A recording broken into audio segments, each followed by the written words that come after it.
Welcome to Empowered Within, a soul-quenching, transformational podcast that will set your soul on fire through candid and inspiring conversations. Leading experts, celebrities, healers, and I share our journeys of how we've overcome challenges to living an empowered life from within.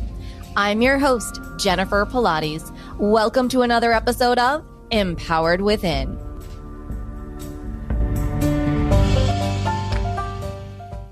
Hello, everyone, and welcome to another fabulous show. Today, I'm honored to have with us the one and only Dai Manuel, who is an award-winning digital thought leader and author, executive performance coach, and certified lifestyle mentor who empowers people to lead a functionally fit life through education, encouragement, and in community.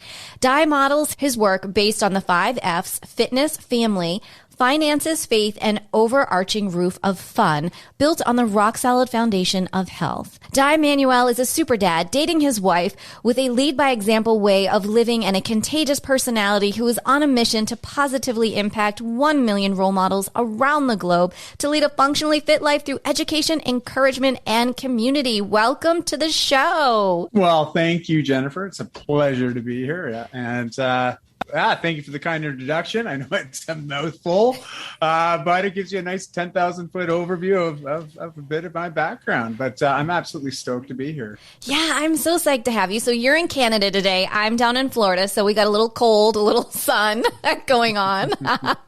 So tell me, you have written about and I've read about how you've been living a full-time family life for the past 6 years. So explain to me what that means to you and how that's impacted your family. Let me put it this way.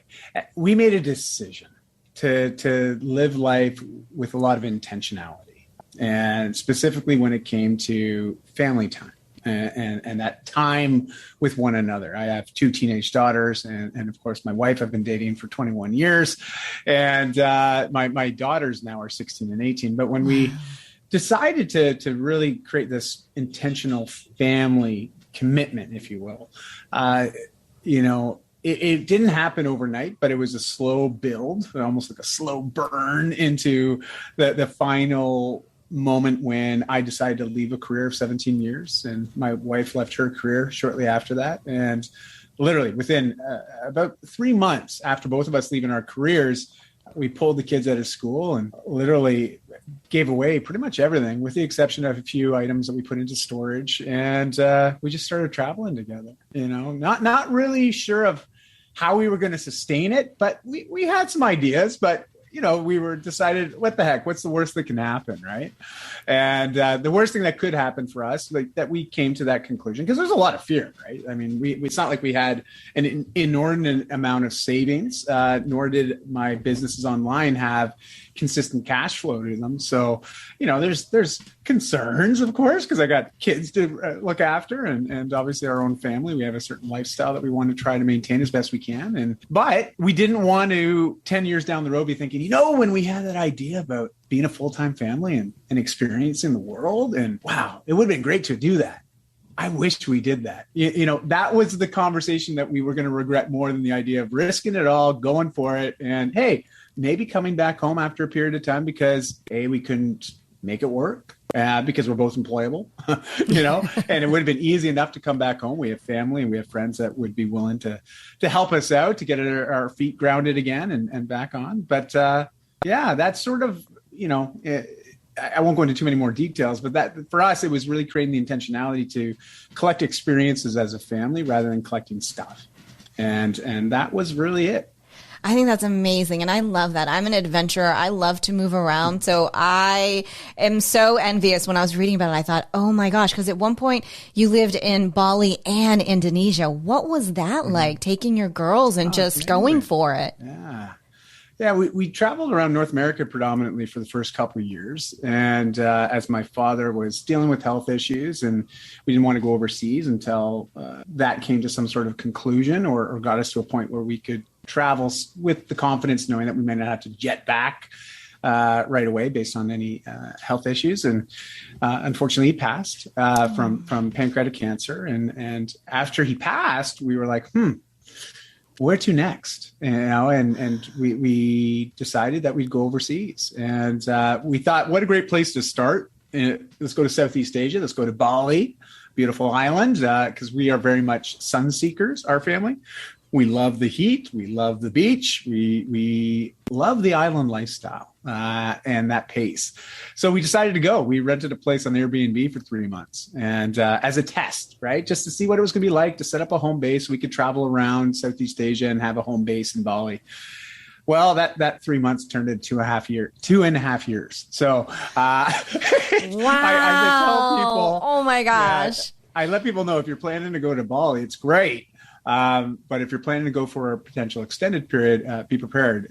It's very easy place to get stuck in.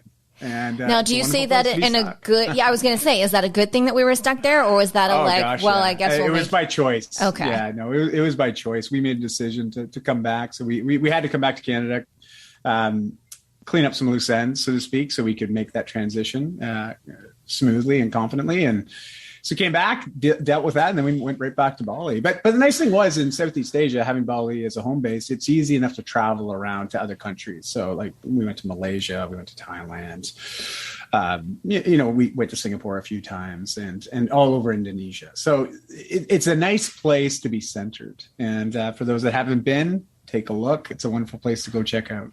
Both are definitely on my list for sure. Awesome. So how did that work? Being an entrepreneur, you decide, okay, I'm taking my family and we're just going for it. How did you and your wife sustain the ability to be able to enjoy these travels and times with your family? Yeah, well, I had released a book right around the same time. So it was published, released literally the week that we decided to leave Vancouver. That was kind of timed by us, planned a little bit, loosely planned, I should say. We had the hopes, but it all worked out that way. Mm-hmm. And so we did an impromptu book tour sort of as we traveled around the US and Canada. We'd stop in bookstores, we'd connect with our communities online, because for years we'd spent time looking at social media as a great tool to show people, be a role model, not necessarily be a coach, be someone that dictates what people ought to be doing. Rather, just let's take our family and just share what we do. Mm-hmm. Share what works, share the things that don't work, and just really create a fun, engaging story that anybody can sort of plug and play into or take themselves out. Like we're just like, raw and real's our deal. We made a decision many, many years ago that we would leverage social media as a wonderful way to grow communities and connection. And so that gave us options, whether it be from coaching and mentoring to me doing a lot of speaking. I speak quite extensively on stages around the world and conferences and whatnot. Now a lot of them are virtual stages, but regardless, that's another wonderful avenue. I love doing that. And then I also coach and mentor a lot of people in business, but also in lifestyle optimization. So I work with a lot of people that just want to get that extra 1% of life. Mm-hmm. And maybe they're not too sure how to do that, or they see how to do it, but they're being challenged to do it consistently. And so I try to support them with some very unique tools and accountability to help them get those results. But so we just sort of diversified, and started trying different things. And fortunately for us, it just all sort of transitioned into now what is our lifestyle and life. And we're back in Vancouver for a few years. That was always a deal we made with our kids, that we would go back to Vancouver if they wanted, so they could finish high school here. And nice. My eldest just graduated. My youngest has 2 more years, and then we're going to be off traveling again. So I think that's amazing. Yeah. I love that. So what is the 1% for you? What's that 1% push that you would say, okay, if you have 1 second with someone in a coffee shop, what are you going to tell them to kind of push them or encourage them? Great question. And, Jennifer, I think we all have a very interesting and subjective perspective on life, right? And whether you think you're right or you think you're wrong, you're probably right on both parts, so right. it's that mental attitude, right? The mindset piece that we all have a mindset, but sometimes our mindset gets deconditioned. And what I mean by that is it gets used to thinking about the things that it can't control versus embracing the things that you can. And I know for myself at periods of my life, I found myself stuck in just these lifestyle loops. And what I mean by that, it would have been just about 11 and a half years ago, I made a decision to stop drinking, to stop consuming alcohol, but only as a 1-year test. I was going to go 1 year without alcohol because it became such a simple crutch for me. Really easy to, at the end of the day, have a couple glasses of wine, might lead to a bottle. And it started to really affect other areas of my life, whether it be relationships, my previous business. I had a business for 17 years, which I exited out of before we went traveling. And, everything was being affected by just that one simple little habit, and when we start looking at all the different habits that we have, there's so many of them that serve us really, really well. They've helped us get to where we are today. And they'll probably help us continue to achieve different goals and milestones in our lives as we continue to embrace thriving, right? Or at least to the best that we can. And yet, as well as things go, we have a tendency at times to submarine ourselves, right? I think it's, what's his name? Gay Hendricks in his book, The Big Leap. He talks about the glass ceiling, right? And this idea of us getting stuck doing things that we don't often really enjoy doing, but we're good at it and good enough that we just continue to do it, but never really embracing that, man, there's these things that we just love to do. There's things as entrepreneurs, as parents, as partners, as human beings, that when we do certain things, we light up. We get excited. We feel recharged, but replenished, but also re-engaged with our own life and some of the things that we want. And yet, at times, knowing that very well, that's the direction we want to go, we still will detour and do other things and other habits that we know are holding us back. And so my question, and that's why it's sort of trying to give some context to your question about, if I'm having a coffee shop conversation and someone's like, what's that one thing I could ask them? And the thing I would ask them is like, what is the number one habit in your life right now that isn't serving you? And I'm not saying, I'm not going to give it a good or a bad label. I'm not here to vilify your habits. I'm just going to ask somebody very point blankly, like, is there a habit that you do on the regular that is holding you back from really experiencing that next 1%? Busting through, say, that glass ceiling or that ceiling that we've imagined that's holding us back in life. Like, what is that one thing that's just that ankle weight that's holding you down? And we all have them. For me, it was alcohol. During, I'll be honest, during COVID, Netflix has turned into one. It's amazing, right? Just the amount of opportunity to sit and veg, right? Yeah. And just it was really easy to justify it too. Oh, totally. Just to check out. Like I need a minute. 100%. 100%. I get that. So we all have these little habits, right? These little habits that hold us back. And so often, that one habit, if you will, or it might be a multitude of them, but once you remove that or learn to circumvent it or replace it with something else, and that takes time. Change takes time. The decision to make a change happens like instantly, but actually facilitating the change and getting it to a point where you don't have to think about it anymore, you just do it. There's no given time frame on that. It could be, 21 days, as they say, or it could be 6 months. It could be friggin' 3 years. Who knows? But it doesn't matter because it's worth it. The end result's worth it. And so that's sort of the thing. I usually would throw it back at a question rather than a suggestion, because I find that most of the time we actually know the answers to things if we're asked the right questions for the right reasons at the right time by usually the right person, Exactly. And yeah. I agree with you. It only takes that one question. That's a very thought-provoking question. In my head, I'm already like thinking of like different things like you're saying. And I'm thinking, well, I went the opposite route. I was like the only person that I know during COVID who chose not to drink. Like during COVID, I wanted to be very present in what was going on, and I wanted to be as healthy as possible, of course. Amazing. Good choice. How's that been for you? How's the experience been so far? During COVID, I was also caretaking for my granddad who passed during COVID, not because of COVID. Natural things. Thank you. And I'm so sorry about your dad as well. It's been a tough time. And so when he had passed, we couldn't do anything. So it's been very just open-ended still a bit. And so there was a moment where we had a little cheers situation for him. And I realized at that point that because I was never a big drinker, but I went to have a glass of wine and I started to have all of these allergic reactions. Wow. So I thought, exactly, God, a girl just wants a glass of red wine. Like, what's the deal? And so what I loved about that moment is that it took me to find a company that was very organic, no sugars, no salts, no sulfates, no nothing. And every once in a while, which now means like once every 3 months, maybe, I have a glass of wine. Yeah. But it's the healthiest thing I could be doing for my body. And so it's interesting. It just sort of went away. Like you're saying, like, it's like, whereas before it would have been like, oh, let's have a glass of wine. Now I'm like, I think I agree. My new thing has been Perrier water. Oh, awesome. Love it. I do too. I feel like I'm being naughty and I'm not, so that's my new habit.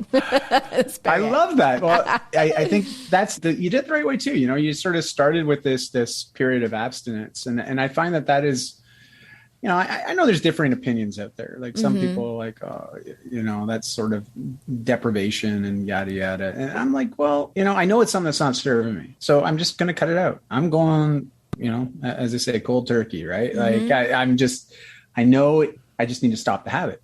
And if I stop it long enough and I replace it with some things that are a little bit better for me or going to help me, get back on track towards that next big goal that I'm shooting for, it'll work out, like that new thing will become the thing. And, so I sort of just trusted the process and case in point was, that 1 year of just cutting alcohol has turned into a lifestyle. Like it's been 11 and a half years since I had a drink, I've had plenty of opportunities. I could sit down and have a glass of wine, but it's just like, it's just not even on my radar. Do you know what I mean? It's just like, I love that. When you're just like, like there's just so many other things I could be doing with my time. Yeah.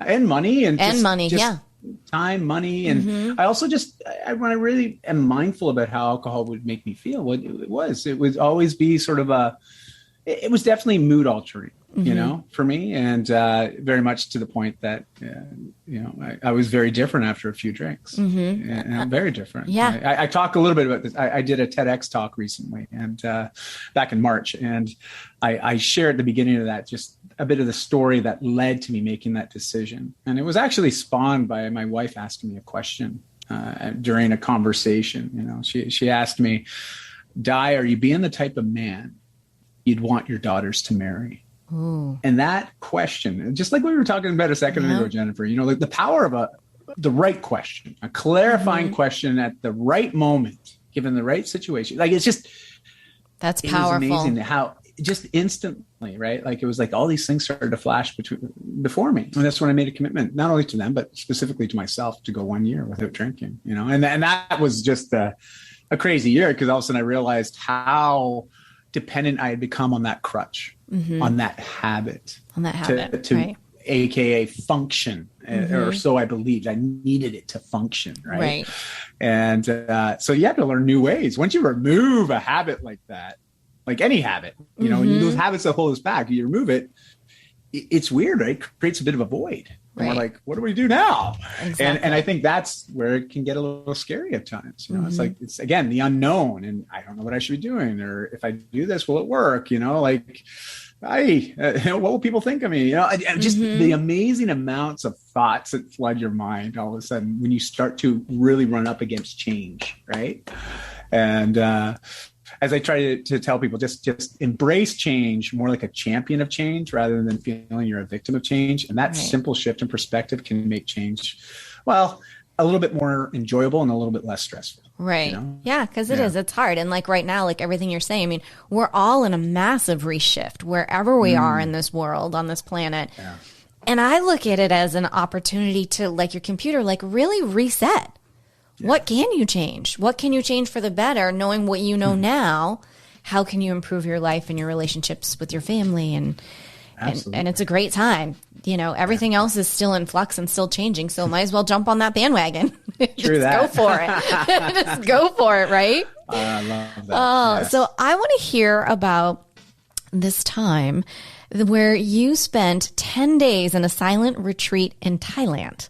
No talking, no exercise, no journaling, only meditation from 5 a.m. to 9 p.m. How did that experience change your life? You know, it's after living in Bali, I have to admit, I've always enjoyed philosophy. Let me put it that way. Okay. I've always enjoyed philosophies, Western philosophy, Eastern philosophies, but especially Eastern philosophies. You know, like I really dig Buddha. I'm not a Buddhist, but I really loved a lot of the teachings of Buddha. Mm-hmm. And, you know, I always loved the story of Siddhartha as well. And just sort of how this individual, this person became the enlightened one, the Buddha, right? And when you look back in that story, you know, and Hermann Hesse, for those that are in North America, if you want more of a North American type storytelling of Siddhartha and Buddha, he's got a book called Siddhartha. By Hermann Hesse. And anyways, great read. And it captures that journey. But the thing is, in that journey, there's this meditation period where Buddha finds himself underneath a tree meditating. The meditation style that's attributed to that moment or that period of his life, if you will, and ongoing, was Vipassana. That's the style of meditation. Mm-hmm. I've always been this kind of a guy that's like, anything that's kind of out there, I'm like, okay, give me more science, give me more data. You know, I need to experience it personally. I can't really just go off what other people are just stating and take it as truth. You know, like I don't know, call it the scientific method within me is just, I need to experience things, mm-hmm. or I need to do some due diligence rather than just blindly accepting things. And that's just something I think I've learned over my adult life after realizing that when I took things as face value at times, as naive as I may have been, it never led to anything pretty at times. Mm-hmm. You know? I totally understand. I'm like you. I have to experience it. I need to touch it, see it, feel it, smell it. Like I need to be all in. Yeah. I totally understand. So, you know, anything that's a little bit out there that really involves a bit of a leap of faith, that challenges me. It definitely challenges me, you know, and not that I'm against it. It's just like, I just want to better understand it. Mm-hmm. And it's just weird. I guess it's sort of how my brain works. And so here I was, and I had a couple conversations. I had a business coach, and I remember we got on a call together. He's like, oh, and Dai, by the way, I'm going to be away for a few weeks. I'm just taking a little bit of vacay. And I'm like, oh, cool. What are you going to get up to? And, you know, he's like, we'll reconnect when I get back. So I'll be offline for a bit. Great. No problem. And then I found out he's doing this Vipassana. I'm like, what's a Vipassana? He goes, it's this 10-day silent meditation. I'm like, dude, that's crazy. Better you than me. There's no way I could ever do that. I love it. And then funny enough, literally probably 4 to 6 weeks. Within the 4 to 6 week period, I was president of the Toastmasters Club in Bali. So this is while we're living there. And I had this person come and join us as a guest at the Toastmasters meeting. And we got to speaking after the meeting. And they told me that they had just had this Vipassana experience. And I was just like, okay, that's twice now. Twice now. Twice, yeah. And no joke. Within a matter of days, I had a third conversation with somebody that had just registered to do the very first Vipassana. And I'm like, okay. I turned to my wife and I'm like, you know what? I think the universe, if it does talk to people, it's talking to me right now. Mm-hmm. And it's like 100%, yes. You got to go do this Vipassana. And my wife's like, great. I think you should do it. And I go, you want to do it with me? And she's like, hell no. Right. but I'll support you. And so we went online. And the cool thing is, if you go to vipassana.org, mm-hmm. it's a global organization. They have Vipassana centers, like literally meditation centers all over the world. And here's the thing, because they want to maintain it and create a condition that would be similar to what Buddha would have experienced at the time, you know, and there's these certain tenets. I wouldn't necessarily say they're laws, but they're like laws and these certain ways of living mm-hmm. that will help provide the environment for you to then fully embrace the Vipassana. And well, you know, we're all looking to be enlightened and achieve that state of enlightenment. And So because of that, it's all vegetarian diet. There's no speaking, there's no human contact. There's no exercise. There's no reading or writing. Like it is literally, it's almost like you're a monk for 10 days. So are you in a room with no windows? No, well, yeah, the meditation hall had some windows around the outside, but there was a meditation hall and it was segregated. So they had women on one side, men on the other side. But when we would leave the hall, we would have different like dormitories, where we would be sleeping, and we each have our own individual rooms. That's not always the case. It's usually dormitory style where it's just one big dorm and a bunch of beds and you just sleep in your bed. But and so here it is. You'd wake up in the morning, and you'd be in the meditation hall for 5 a.m. And the first 3 days, they're just teaching you Vipassana. Like there's an instructor, they're guiding you through it, but you're just practicing like very simplistic breathing. Mm-hmm. We all know how to breathe, but do we know how to breathe a la Vipassana? Not necessarily. And so you sort of have to trust this process. And then come day 4, you start to work into more of the Vipassana style of meditation. But by day 4 and 5, I was just like, holy smokes, this is hard. It's really hard. And Jennifer, what was really funny was I was situating myself near the back. Mm-hmm. So they'd have all these pillows and these stations. And you pick a pillow and then you're there for the full 10 days. And I decided I wanted one near the back row. I'm a bigger guy. I didn't want to block anybody's view. And also I was just like, I want my own little space. So I'm in the back. Now, I had the advantage, though, now of being able to see the back of everybody's heads and the occupied seats. Day 2, 2 seats were empty. I don't know where they went. They left. Like they couldn't hack it. And then, day 3, a couple other empty seats, empty pillows. And literally by day 10, easily over a third of the men that had started were gone. And this is very common. So they told me after the fact was that, you're there at your own volition. It's not like you're mandated to be there, right? There's nobody there holding the gun saying you're here to meditate for 10 days. It's all volunteer driven. There's no money exchanged. It's literally just. You don't have to pay to do this? No. And that's where people are always like, what? Are you sure? And I'm like, no, shocked. At the end, they ask for donations. They do ask for donations. That's and those donations help maintain the facility, the center, maintain the work that they do there, but it also allows to pay it forward because it's all volunteers that run it. Wow. No one is paid to be there. And so it's really nice because there's no hidden agenda and it's non-secular. So there's no undertones or religious undertones, even though they're teaching a style that's often attributed back to Buddha and Buddhist practices.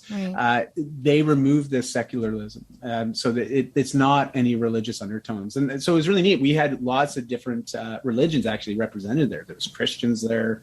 There was... now, how did you know this? Because you're not allowed to talk to anybody. Well, you meet people after the fact. Okay. And so after, and that was the funny part, so here I do this experience and, we picked up a bus in in Bangkok, and the bus was about a 3-hour ride northeast of Bangkok out into the middle of a jungle where there was just this meditation center. It was beautiful, just awesome center. And I did share quite a few photos, and I've got a couple of blog articles on my website too. So I'll be sure to send you the link so you can take a look at that. But, it was just a wonderful experience.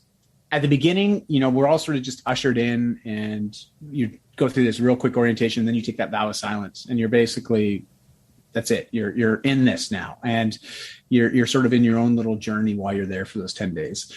But then after the 10 days, I started to have these conversations. You would meet the guys, you break the silence, and now you can talk to one another, you can engage with each other. You get about a half a day together after the 10 days is done. And I realized that my mind had put together all these stories about what I believed all these people were and what they did and what their backgrounds were. And it was just a wonderful reminder that I am so quick to place judgment, but also characterize, especially people I don't know. But it was really interesting just to go through that and to recognize that in myself. Because after the fact, I started talking to this guy and I thought he was like an American dude or something, maybe an Aussie. It turns out he's from the UK.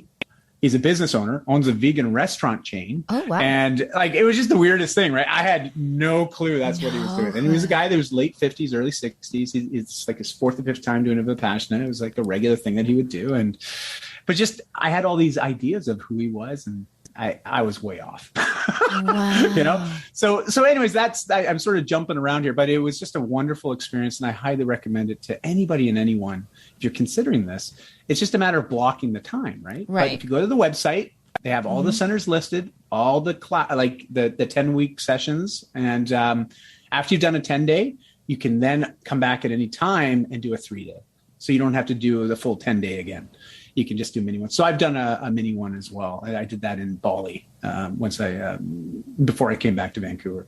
Oh, how nice. Now, did your wife? Oh, no, she couldn't have joined you on that one. She would have had to. She was already back in Vancouver with the kids. Okay. And so I stayed on an extra 6 months in Bali because I had some retreats and some speaking engagements I had to finish up. And before I came back and joined them. So during that 6-month period, I decided to do a little mini Vipassana for 3 days at a brand new meditation center that had just opened up in the northern part of the island. So anyways, it's I can't speak to it more positively, but to each their own. Right. It's easily one of the hardest things I've done, but it's also one of the most rewarding things I've done. What do you think was the number one rewarding piece that you took away from those 10 days? I think it really was hit home for me when I returned to Bali. So I ended up decompressing in Bangkok, of all places. Oh, God. For a few days. But what I mean by that is I rented a beautiful Airbnb and I pretty much stayed in for about 48 hours just to decompress. I didn't want to go right back into the thick of things. Right.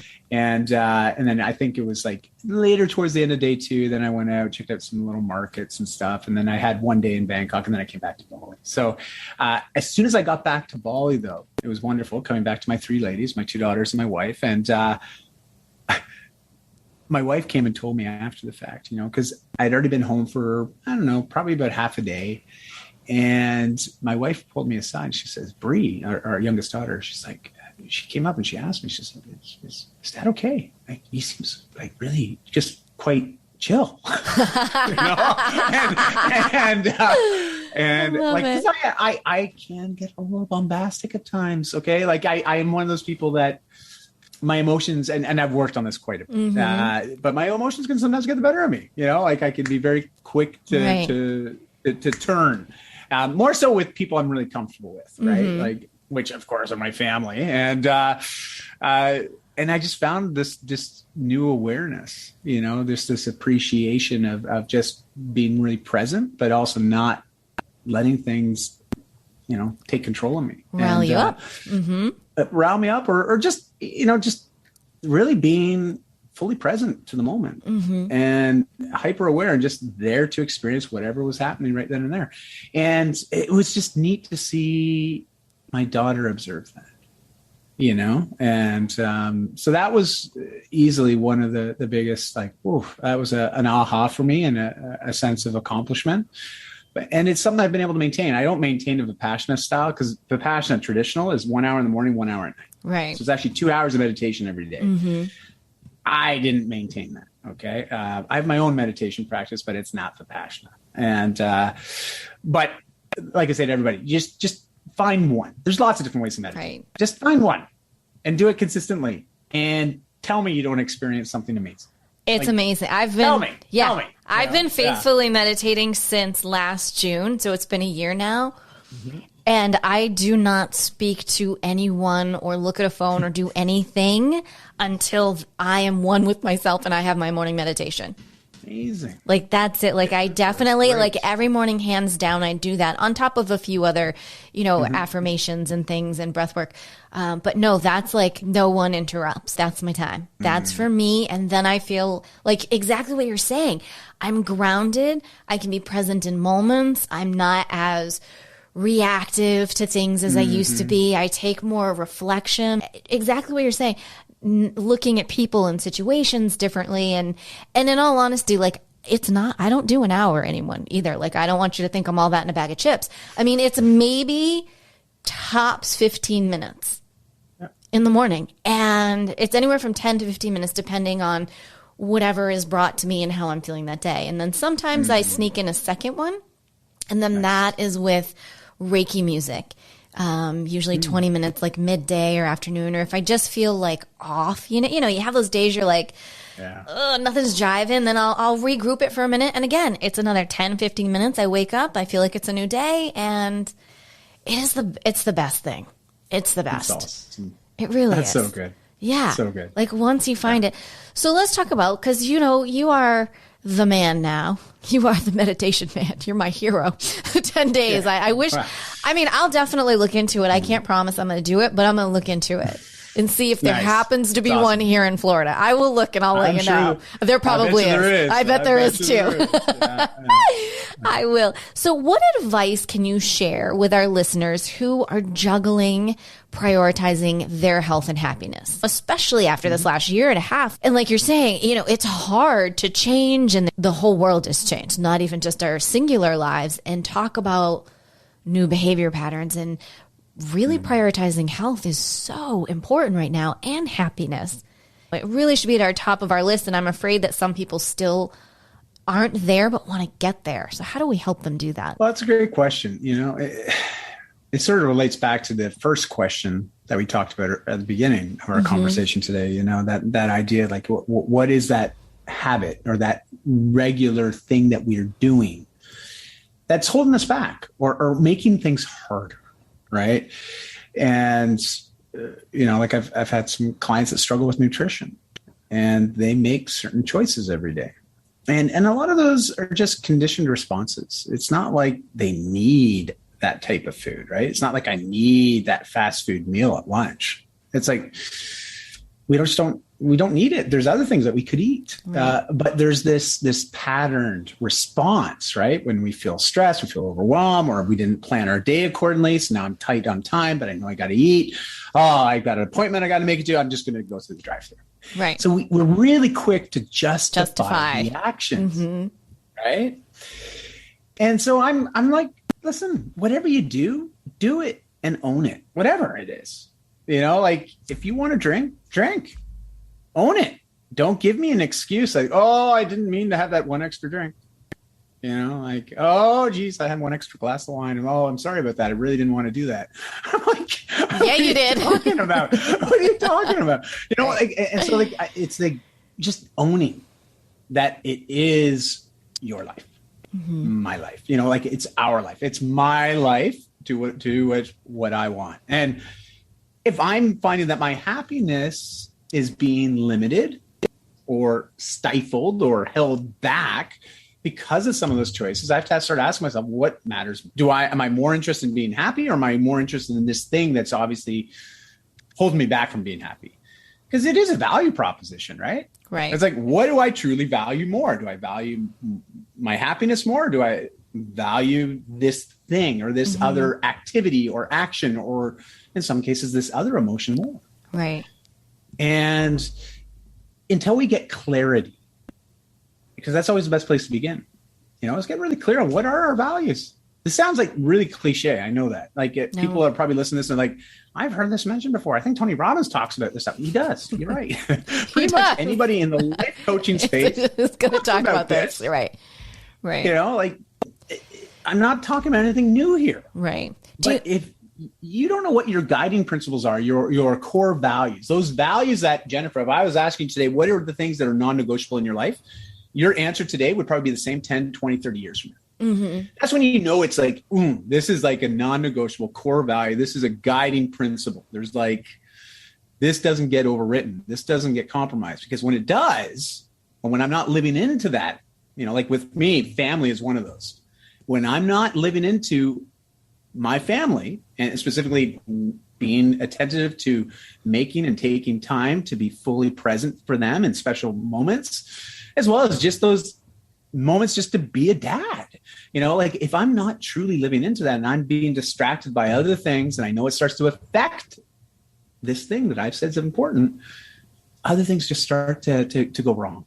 Right. I start to feel more stress, more anxiety, more overwhelm. I start to feel unhappy. I feel disconnected from some of my choices and actions. And on top of that, the relationship with family starts to suffer. And it's all because I just decided to not prioritize this thing that's my family, because I decided to prioritize this other thing that I thought was more important. Right. At the time. Right. So, yeah, that's sort of just one thought. So now, what if someone says, well, okay, I get that. What about those people who it's a value thing? What do you say to those people? Because that's a little bit of a different tweak in a mindset. So how do we help those people shift that and understand that you are worthy and you deserve happiness regardless of if you did everything on your to-do list or not? You still deserve to be happy. Yeah. And happiness is often, I guess it's, trying to qualify or quantify what happiness is, right? We all have sort of a different idea, but it's often a state that we attain based on certain actions or certain things that we've done, creates this sentiment of happiness, right? Feeling happy, feeling connected, feeling, I don't know, when I'm in a happy place, like I just feel more creative. I I feel more connected. I feel just more clear and confident on what I'm doing, how I'm living, the people I want to connect with, but more importantly, the person I want to be, And so I think for those individuals that are feeling really challenged by that and unsure of like, am I worth it? Because that's sort of what you're hinting at there, that value statement you made, it's like, am I worth it? Am I worth making some of these changes that I want to make? Am I worth more than the fast food that I decide to eat every day? Am I worth more to live a life of thriving so I can be there to support my family to the best of my ability? Let me just use a great example for this. Parents. Okay. I've been in the fitness space now for 26 years in the health and wellness industries. And so you can imagine I've heard a few excuses. I've had a number of excuses. Okay. Right. I've heard them all. Mm-hmm. But what I find really interesting from parents is that I would often hear from parents, and this just to give you a little bit of context here, I think this will echo you'll see the similarities to what we've experienced in COVID with this excuse that I'll share with what I often would hear from parents. And I still do hear from parents. I would start to work with a father or sometimes a mother. And I start working with that parent, and I don't mean to laugh, but they would start to tell me all the reasons why they couldn't maintain a regular commitment for their own health, specifically like just fitness, getting in a workout a day, like just, me take 40 minutes a day for myself to exercise, to work on my health, to work on my body, work on my mind. Like I'd love to do it. But, little Timmy's got piano. Little Timmy's got, basketball camp this weekend. Oh, we've got this other commitment afterward. The parents would start to tell me all the things that they have committed for their kids. And that was the reason why they didn't have time to work out for themselves. So they're sort of going from parenthood into martyrdom, right? Like, it's like, I am now a martyr. I am going to sacrifice my own well-being for the sake of my children. But you can't sustain that. There comes a point where now your health is deteriorated so much that you can't take care of anyone. Trying to keep up. You can't take care of your kids, let alone yourself, right? It's wild, right? So I ask parents to reframe this. It's like, how can you be the best parent? Well, obviously you being the healthiest version of you is probably the best way for you to be the best parent as well. It's like my kids are actually the reason why I want to be healthy. They're not the excuse why I can't be healthy. And it's all perspective, right? But I invite people that are listening to this right now, if you're a parent or you're someone that's tends to lock on to external reasons to justify your lack of commitment to your own health and well-being, I invite you to stop doing that. Okay. Just stop doing it. Start to reframe things, make yourself the priority. And I know some people will be like, oh, now you're asking me to be really selfish here. And I'm like, no, but nobody is going to take care of your health like you will take care of your health. Like, I mean, if there's anybody out there that's got a job available and you're hiring someone and you're going to pay them to just simply look after themselves, their health, to eat well, like literally, if you're going to pay me to just practice self-care so I can look after and be the best version of me, hey, I'm available for hire. Me but too. I haven't seen any jobs like that because they don't pay us to do that. We have to be fully on deck to do that for ourselves. And one last piece on this is when we think about regret's a really weird feeling, right? Like when we regret something, there's this like negative emotion that's attached to that. It's this heavy feeling, like this loss in our life. And no one wants to feel regret. No one wants to have regrets. So I ask people, what are things that you can do for yourself every day that you'll never regret? Oh, that's good. What are those things? Mm-hmm. I've never had a client or a friend or someone in my community reach out to me and say, Dai, you know what? I took your advice this week. For lunch every day, I had a big salad with some lean protein on it. I had some cedar plank salmon on it today. They've never sent me a message saying, Dai, I really regret having a salad for lunch today. I've never received a message, man, I really regret working out today. Right. Like there's certain things, it's like meditating. Man, I really regret meditating today. Like it's weird, right? We know there's these things that if we do them, it provides us some very positive, uplifting benefits. And on the same note, are things that we'll never regret doing for ourselves. Mm-hmm. And yet we don't do them. Right. Or we choose to not do them. Mm-hmm. Right? Like very aware, or we point fingers and say, well, I would do more of that, but I just don't have the time. Mm-hmm. And I'm like, okay, well, I love Apple and how they track all of our use now on our phones. And I would challenge anybody to show me their phone and show me that they don't have at least 15 to 20 minutes a day they could practice some self-care. Right. I've yet to find anybody that can prove me wrong on that one. So 100%. Yeah. And if it's not Apple, it's Google. Somebody's tracking us. So someone's tracking it. Yeah, everybody's tracking us. So you can, you can know everything. I love that. So we're getting to this point where I want to ask this very important question of you. Are you ready? Let's do it. All right, let's do it. What is one thing that no one knows about you? Well, I think people know this though, because I have kind of shared it. There's a couple things. Like one, I'm actually an introvert. But I choose to work as an extrovert, and reasons because I feel I want to make an impact in this world. I want to help people. And I realize I can't do that if I'm isolating myself and avoiding opportunities to connect with people, and so there were some big changes that I had to go through to try to get to a place where I could be extroverted and deal with a lot of those inner voices, right, that were holding me back. But, beyond that, I'm definitely someone that loves really cheesy, bad horror movies. Ooh, okay. Like awful. But they're awful movies, Jennifer. Like these are like the movies that get... Okay, I'm going to say it. I'm going to say it. Have you ever seen The Human Centipede? No. Don't look it up. I don't watch horror. I can't watch horror shows either, though. Okay, then you don't even want to look up that movie. Okay, it is an awful movie, but it was one of those just cheesy horror movies that I watched once, and like Evil Dead. Like there's a bunch of cult classics now, but they're just cheesy, sometimes overly graphic. Like the Saw movies, that kind of stuff. Like which is really weird because I'm a naturally very positive individual. I like to fill my mind with positive images and ideas, and yet.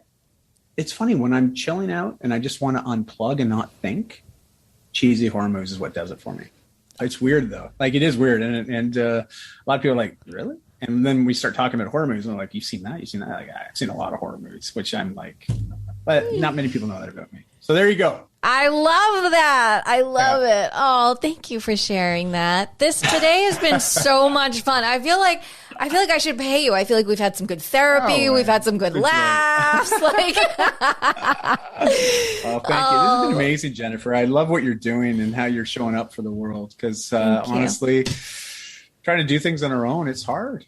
It is. We need people like you. We need people that are bringing to the forefront just different ideas, different perspectives, but also doing it in an inviting and supportive way. So just thank you for everything that you do. Thank you. I'm honored to be here today. This is awesome. Thank you. This has been a blast. And I, like you, my secret too is that I really am an introvert. I'm like you. Like this is a big deal. Like this was a big deal this last year to be on Zoom videos. This isn't my favorite thing.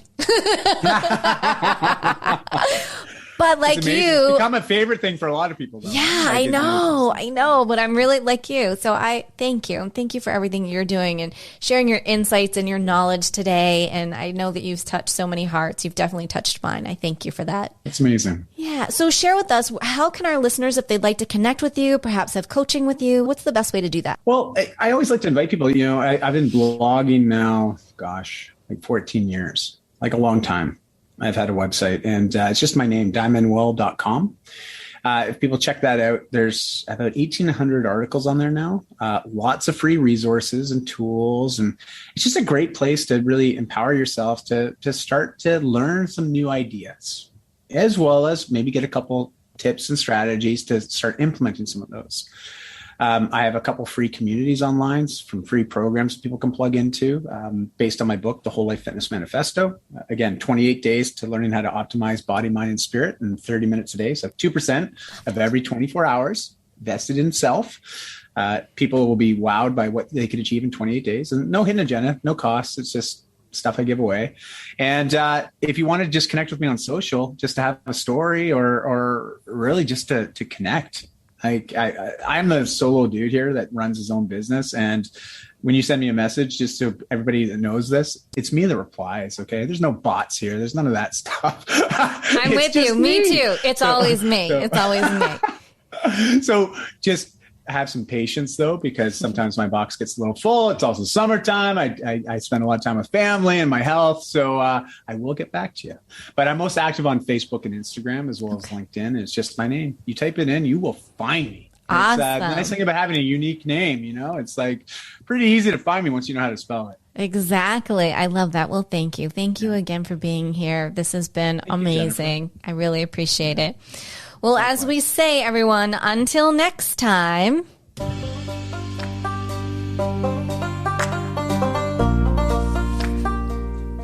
Thank you so much for tuning in to another episode. Please remember to rate, review, and subscribe to Empowered Within with Jennifer Pilates. Your feedback is important. It helps me to connect with you and gives me insight into who you are and what you're enjoying about the show. For today's show notes and discount codes from today's sponsors, head over to jenniferpilates.com. Until next time, may you live an empowered life from within.